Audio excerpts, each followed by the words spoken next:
The catastrophic loss of $300,000 was the only way I could ever become a millionaire.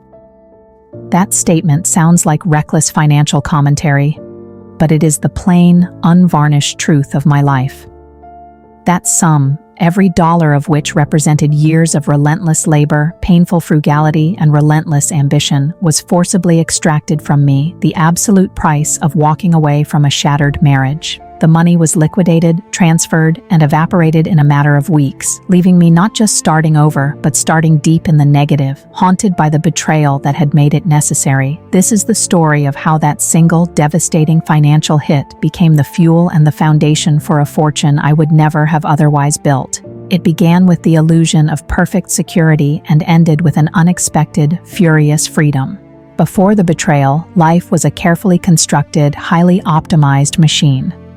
We lived in the perfect suburban compromise, a 4-bedroom house with excellent school ratings, our careers neatly aligned in the corporate world, and our future mapped out on an obsessive color-coded Google sheet.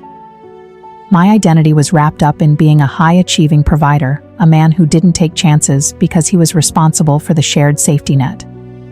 My work life was stable, if creatively suffocating, and every extra dollar went into retirement accounts and building equity. We were successful, predictable, and, I now realize, profoundly complacent.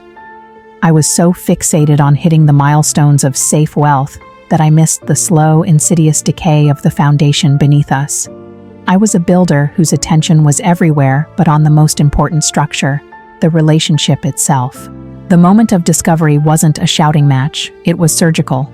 It arrived not through a confession, but through the clinical discovery of a digital footprint, a thread of texts and emails that laid out a separate, secret life with sickening clarity. The shock wasn't just the betrayal of affection, but the betrayal of the partnership itself. I didn't feel anger right away. I felt a cold, decisive resolve. The machine had broken, and I needed to dismantle it and escape, no matter the cost. But escaping a 7-year marital partnership, especially as the higher earner who had religiously poured his earnings into joint assets, turned out to be the most expensive mistake of my career. The exit strategy I had to execute was one of total financial slaughter. The legal process was a slow, deliberate bleeding. I watched in a detached horror as attorneys turned our loving home into a quantifiable weapon. The $300,000 vanished not in one go, but in 3 distinct, soul-crushing phases, each one twisting the knife deeper.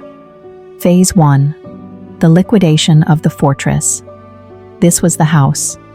Since we had aggressively paid down the mortgage, the equity was substantial, over $400,000.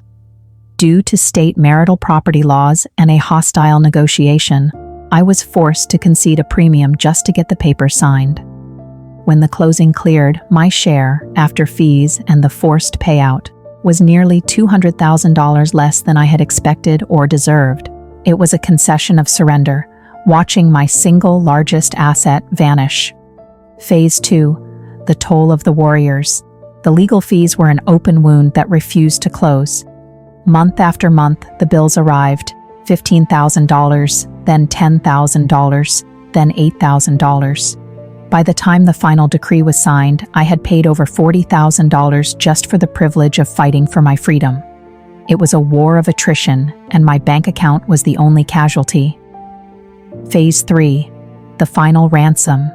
The last bitter pill was the lump sum settlement required to finalize the divorce. A cold, hard payment of $60,000 to wipe the slate clean of all future claims. When that final wire transfer cleared, I was left with a balance that felt humiliatingly small, sleeping on an air mattress in an unfurnished, tiny rental apartment. The weight of the $300,000 loss was not just the money, it was the chilling realization that my ambition had been successfully weaponized against me, funding the comfortable future of the person who had destroyed mine. For months, I was defined by that loss. The shame was suffocating. I felt like a failure who had worked his entire adult life just to finance a legal expense. The anger was a constant, low-frequency hum, and the bitterness was so thick I could almost taste it. I kept the safe corporate job, going through the motions, paralyzed by the fear of making another massive mistake.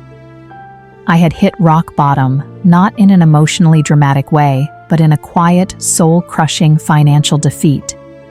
I remember staring at the ceiling of that tiny apartment one night, realizing that fear, the fear of future loss, was a far greater prison than the debt had ever been.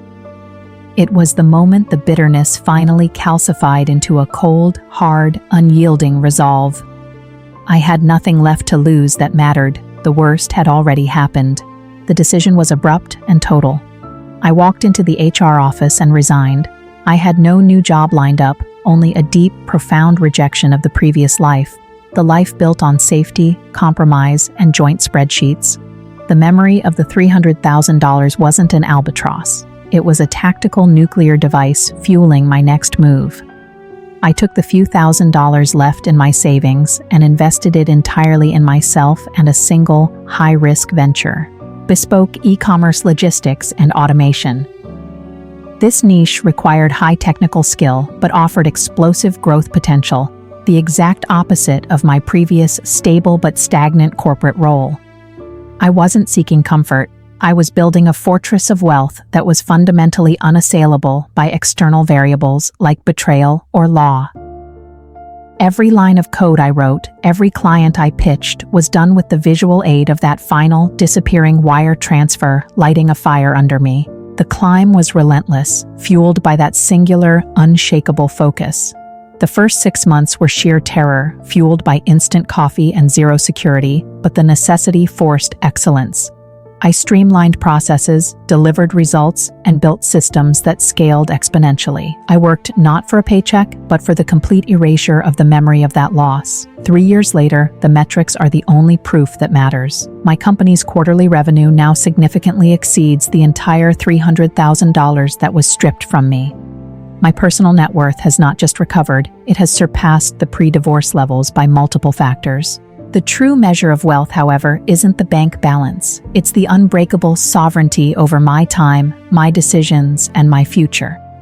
The ultimate paradox remains. The divorce was the most devastating financial experience of my life, but it was also the single most profitable investment I ever made, purchasing my freedom and forcing me to evolve into the high-risk, high-reward entrepreneur I was always meant to be. If you are ever forced down to zero, remember that sometimes that blank slate is the most powerful platform you can be given.